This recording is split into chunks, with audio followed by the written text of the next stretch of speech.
chacun ses responsabilités. Couronné roi le 6 mai dernier en l'abbaye de Westminster, Charles III a toujours aimé mettre son petit grain de sel dans certains dossiers politiques. L'affaire des Black Spider Memos en est la parfaite illustration. Alors que la famille royale se doit d'être impartiale, l'époux de la reine consort Camilla Parker Bowles a bien souvent soumis ses idées sur le renouvellement du centre-ville et la conservation de l'environnement auprès de nombreux ministres.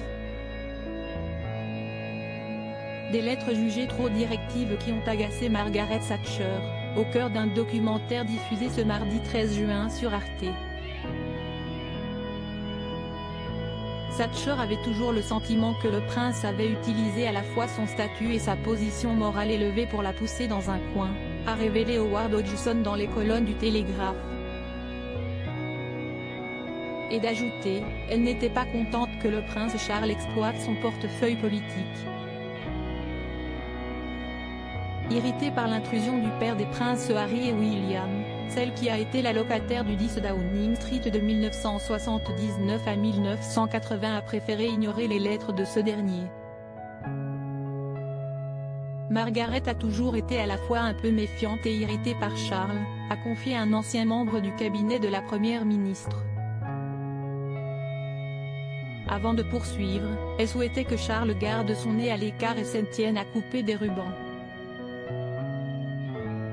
Cependant, il n'en était rien. Face à l'insistance de l'ancien prince de Galles, l'épouse de Denis Thatcher n'a pas hésité à le remettre à sa place. Si est-ce moi qui gouverne ce pays, pas vous, l'aurait-elle rappelé à l'ordre.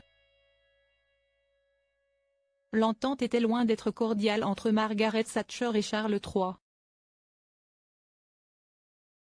Supérieur à Charles III, de prince héritier à roi d'Angleterre, retour sur sa vie en images et Margaret Thatcher, retour sur ses relations tendues avec Elisabeth II. Le roi Charles III n'était pas le seul à avoir des relations quelque peu conflictuelles avec Margaret Thatcher.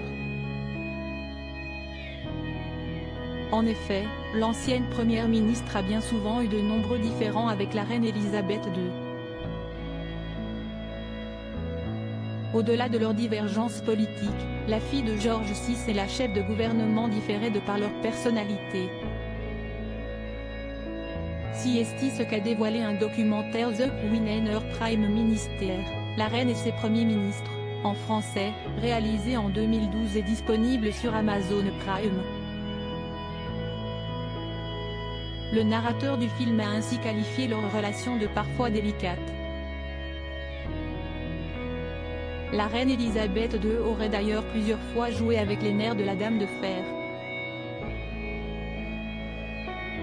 Cette dernière, extrêmement respectueuse de la monarchie et peut-être trop ponctuelle, arrivait souvent bien en avance lors de son rendez-vous hebdomadaire avec la reine, a révélé Bernard Ingham, son ancien attaché de presse.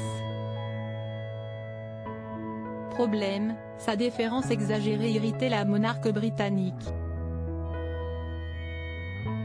Chaque fois qu'elle allait voir la reine, Madame Thatcher arrivait toujours un quart d'heure trop tôt pour son audience hebdomadaire et chaque semaine, la reine la laissait attendre 15 minutes, a dévoilé le narrateur du documentaire. Crédit photo, agence.